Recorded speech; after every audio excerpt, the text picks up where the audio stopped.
A voz do pastor, domingo 24 de março de 2024. Querido irmão, querida irmã, bom dia para você que está nos acompanhando, você que já é ouvinte, você que está sintonizado aqui na Rádio Canção Nova FM 90.9. Nós espalhamos o amor pelo ar.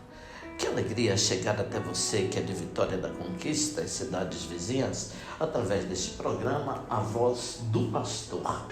Acolho também você ouvinte que está nos acompanhando pela Rede Canção Nova de Rádio em todo o Brasil e no mundo inteiro, também pelos aplicativos da Rádio Canção Nova. Seja muito bem-vindo. Deus abençoe este domingo, dia do Senhor. Eu sou Dom Josafá Menezes da Silva, administrador apostólico da Arquidiocese de Vitória da Conquista, na Bahia, chegando até você nesta manhã do Dia do Senhor para refletirmos a Palavra de Deus. Hoje são 24 de março de 2024, nós celebramos o Domingo de Ramos e da Paixão, abrindo a Semana Santa 2024. Antes de entrarmos no tema do Evangelho e das leituras deste dia tão importante para a Igreja, ouvinte, queria fazer uma citação do Padre Antônio Vieira, um grande pregador do Brasil Colônia, a respeito, liturgicamente, da festa de hoje. Cito: os antigos, como se lê em São Bernardo, chamavam esta semana de Semana Penosa, pelos tormentos e pelas penas que Cristo, nosso Redentor, nela padeceu, e pelo sentimento de dor em quem deve viver liturgicamente os episódios da paixão que começaremos a celebrar. Depois, a Igreja Católica no mundo inteiro chama também esta semana de Semana Maior, porque nela se consumaram os maiores mistérios de nossa redenção, os maiores excessos de amor e o maior e mais tremendo exemplo de justiça. Nós também chamamos esta semana vulgarmente de Semana Santa, mas o Padre Vieira se pergunta: mas não sei se as nossas ações e exercícios espirituais correspondem às obrigações deste nome tão sagrado. Continua a citação.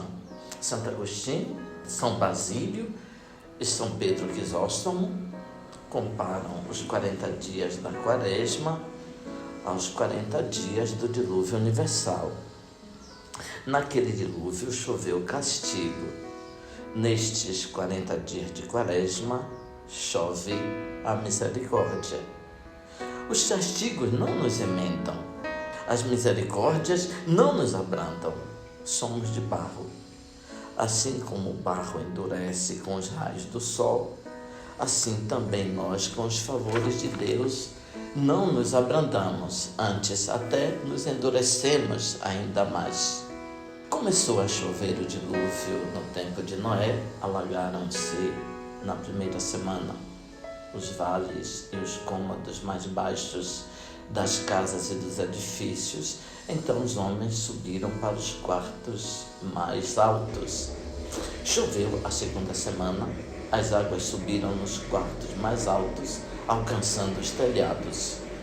Choveu na terceira semana e foram cobertos os telhados. Os homens e as mulheres subiram às torres. Choveu então, na quarta semana, inundou as torres, então subiram os montes. Choveu na quinta semana e se afogaram os que estavam sobre os montes. Então subiram nas árvores e assim estão suspensos e pegados nos ramos. É o que nós estamos vivendo hoje, ouvinte. Continua a citação, chegando nesse ponto. Não temos mais para onde subir, restando somente duas opções: nadar para alcançar a arca ou morrer no dilúvio.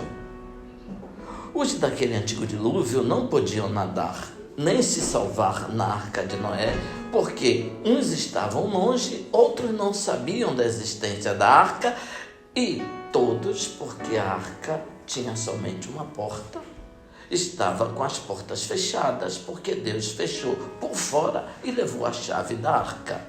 Aqui no nosso dilúvio não é assim. A árvore da cruz tem condições de recolher e nos seus braços salvar a todos. Eis o tempo favorável. É hora de conversão. Aproveitemos, porque as portas da misericórdia estão abertas. Eis o dia da salvação. Nós realmente estamos conscientes da necessidade de nos converter ou não? Por outro caminho mais largo, podemos ir para o inferno. Retiremos a nossa alma do domínio do pecado e a entreguemos totalmente a Deus. Quando será este dia? Os dias mais propícios são estes da Semana Santa. Qual o dia mais propício para pedir perdão, senão o dia em que Deus se pôs numa cruz pelos nossos pecados? Que dia mais apropriado para alcançar e ter parte na misericórdia, senão os dias em que está sendo derramado o sangue de Cristo? São estes dias e não os dias futuros. Eis agora o tempo da salvação.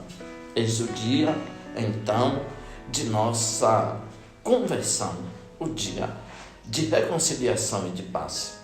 Ouvinte, portanto, as palavras motivadoras para a nossa conversão e aproveitarmos do tempo, portanto, da Semana Santa.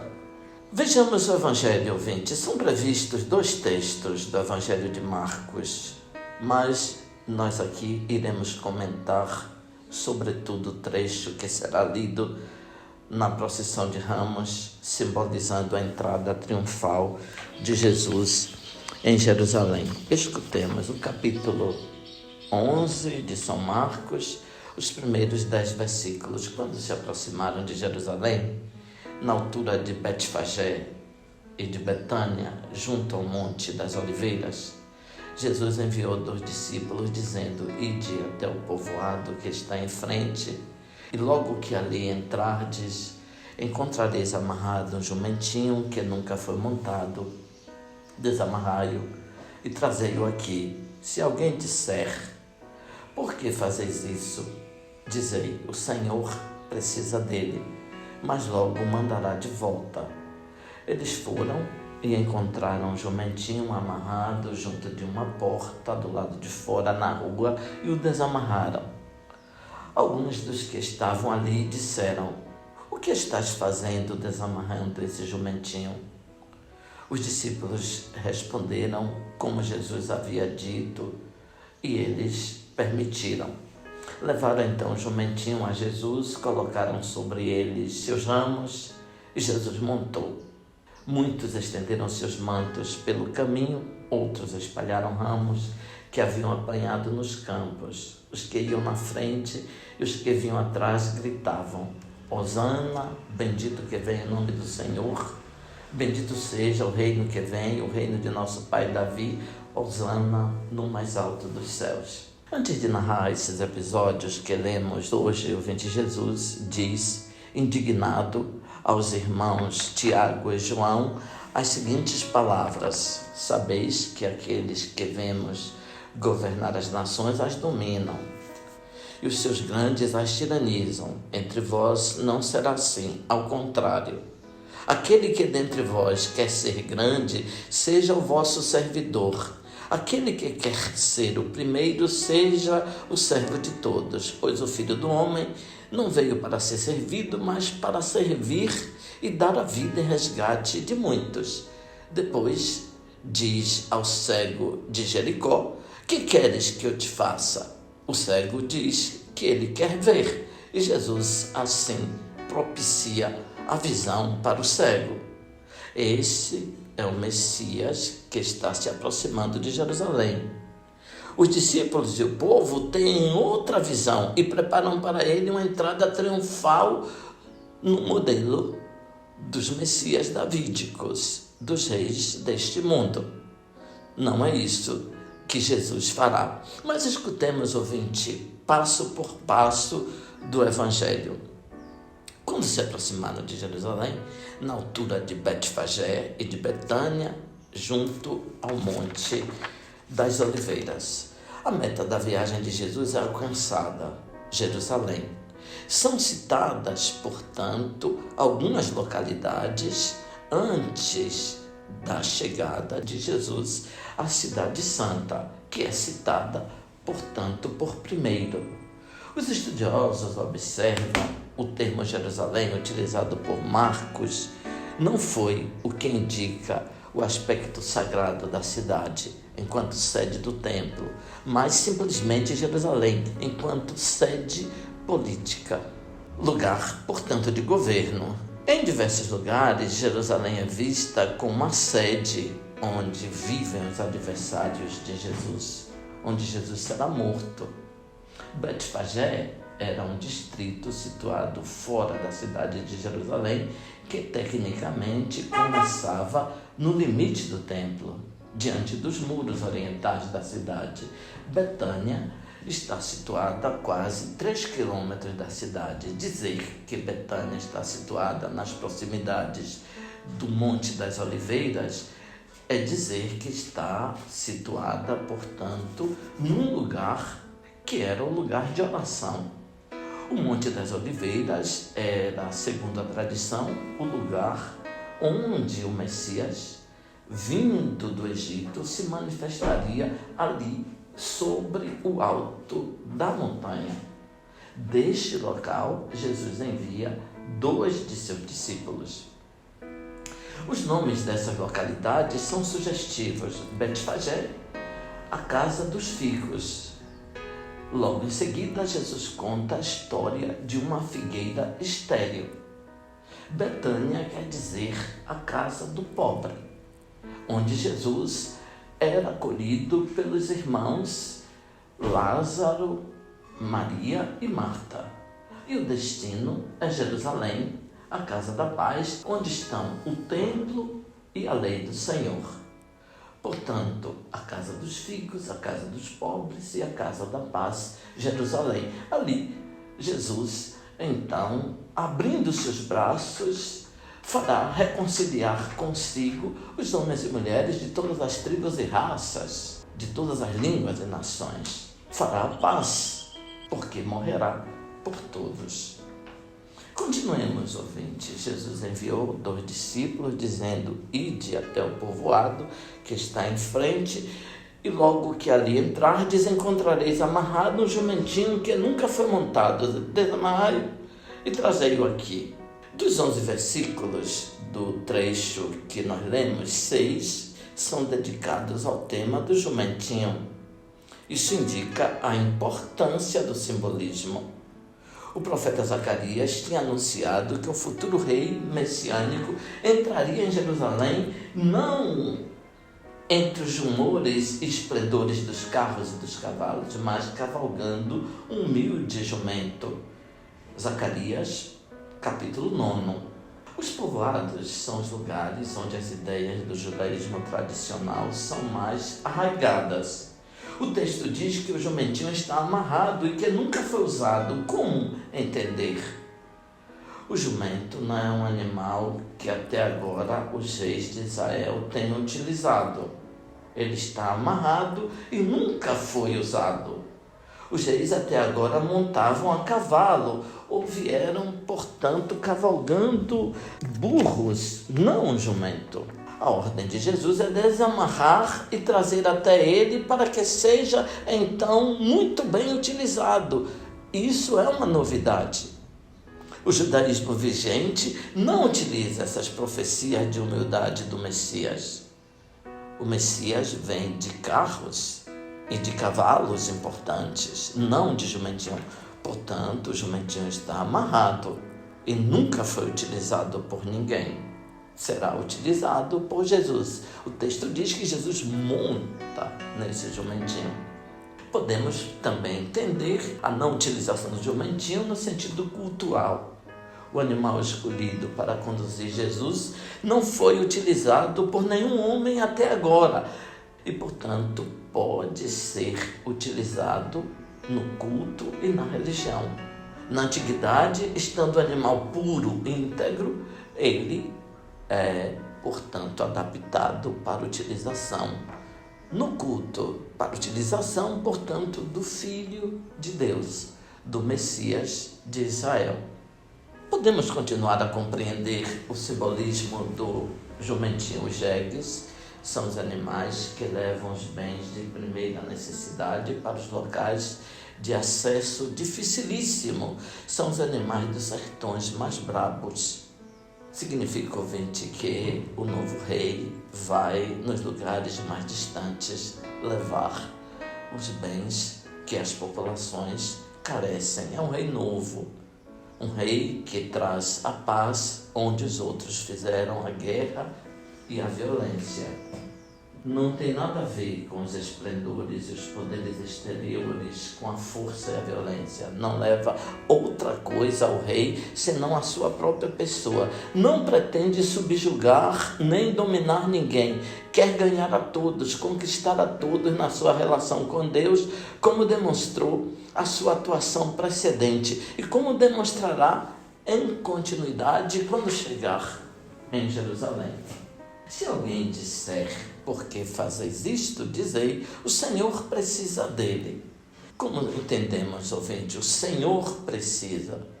O Senhor aqui não quer dizer o proprietário do jumento, mas se refere a Jesus. Na língua grega, Kyrios quer dizer alguém que tem o poder sobre todas as coisas. O texto quer sublinhar o contraste. Aquele que tem o poder sobre todas as coisas se apresenta em vestes de grande humildade.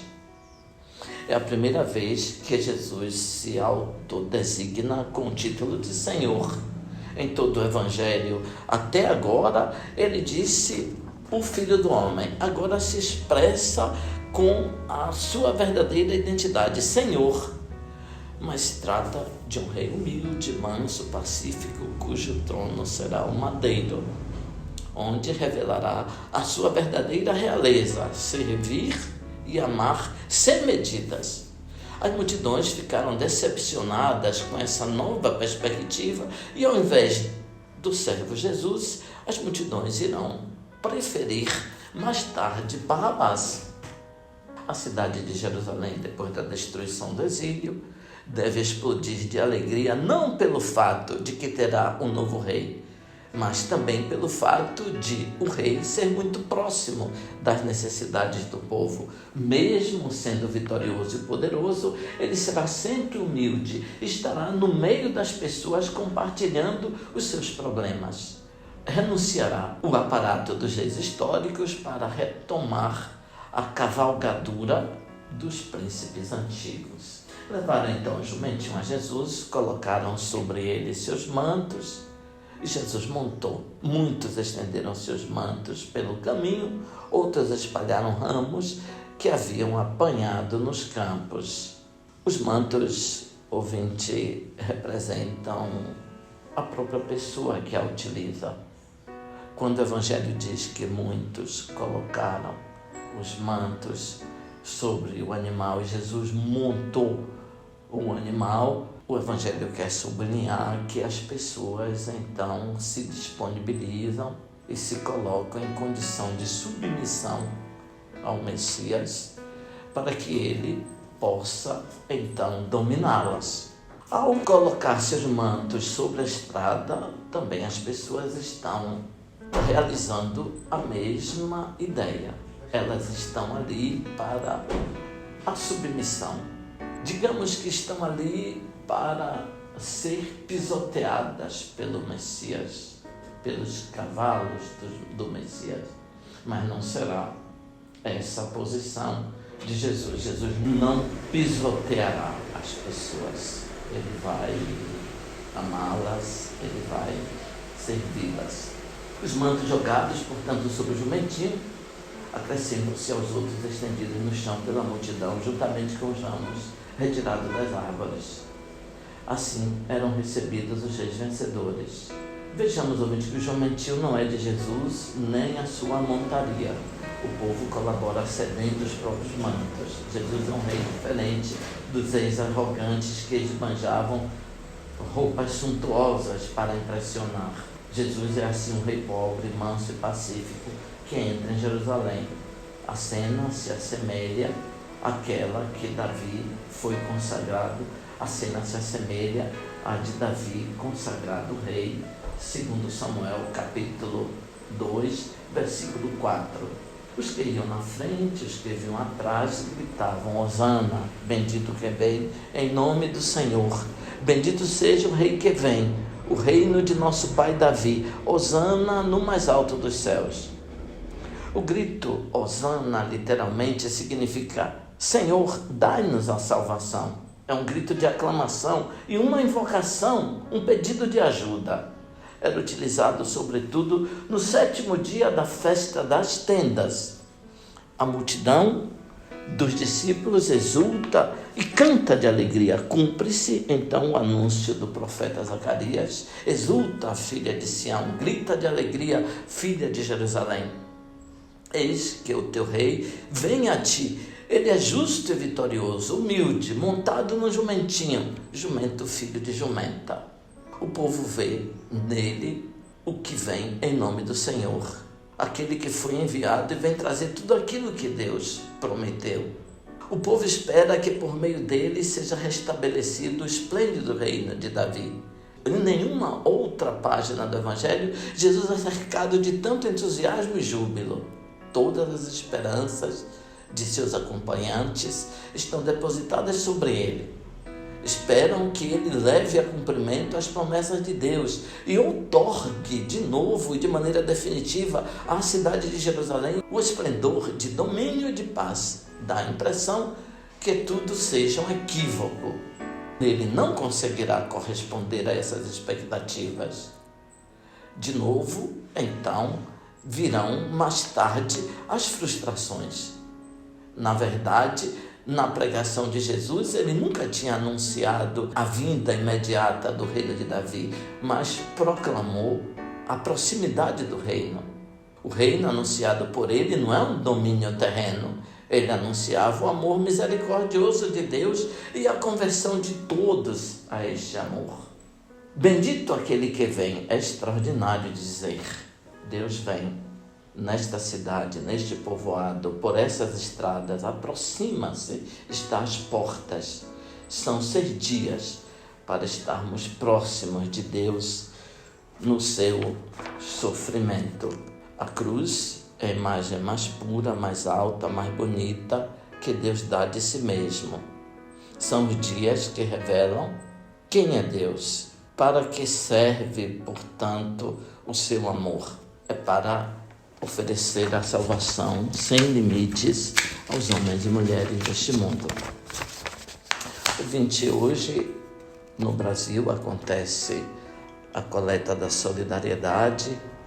Todos somos convidados a oferecer um pouco de nossos bens para os irmãos e irmãs mais necessitados. Hoje acontece a coleta da solidariedade, que servirá para os projetos sociais da Igreja no Brasil. Contribua, ouvinte, nas celebrações do dia de hoje, assim como nas celebrações de ontem. Abençoe-vos Deus Todo-Poderoso, Pai, Filho, Espírito Santo. Amém. Ouvinte, louvado seja nosso Senhor Jesus Cristo, para sempre seja louvado.